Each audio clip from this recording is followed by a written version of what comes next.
Hello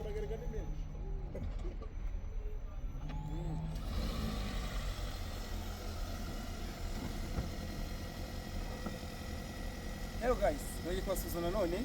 Uyu munsi ndashaka tuganira ku modoka yitwa Kia Niro. Ni imodoka yakozwe iyi shape ukibona.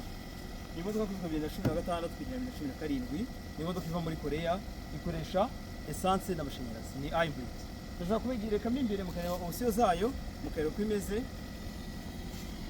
Imodoka ifite comfort na leather seats. Imodoka za Korea turi kwakira 99% na leather seats. Hafi ya zose nuko zimeze. Iyi modoka ni full option, ifite amabusyo menshi, ifite amabusyo yo kuba wagabanyira umurimo hano muri dashboard urushaka warugabanya, ifite option yo kuba hari umuntu wakwegera inyuma cyangwa se nawe uri muri reverse amasensa igakora, ifite ya option ishobora kukubwira mu gihe uri mu muhanda.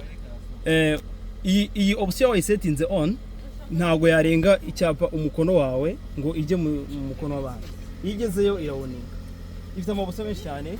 Ubu ni bimwe screen yayo imeze gutya, ifite aga screen gutya, reverse displayinga neza, muri kubibona hano. Air conditioning system irakora neza. Umuziki ifite umuziki mwiza.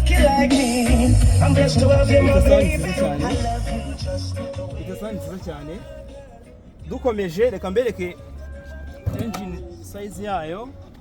Iyi modoka ku bantu bakunda amamodoka anywa neza, iyi modoka inywa neza cyane. Iyi modoka ifite engine size murareba hano. Ifite cc 1580. Bivuge ngo iyi modoka ni 1.6. Ibaze 1.6 ya hybrid.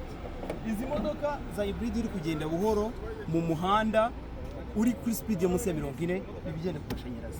Iyi modoka rero yitwara ugasanga iyo wagenze kuri speed nk'izi Kigali tugenderaho umuntu abagenda buhoro, ushobora gusanga imodoka yanyweye ku litiro 10 ibirometero 18 kangwa litiro imwe.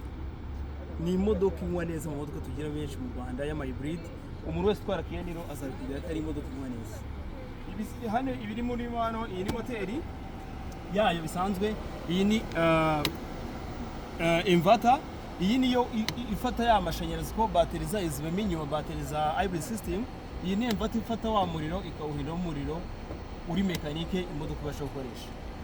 Nuko muri size engine hameze. Ibindi hano habamo iyi ni current yihoza, ikaba current ya moteri, ibifite amakurant abiri. Ikindi hano habamo amazi ya glass. Yego. Ikambereke boot yayo mbere ukuntu boot imeze, ifite boot ushobora kubikamo ibintu. Brokore.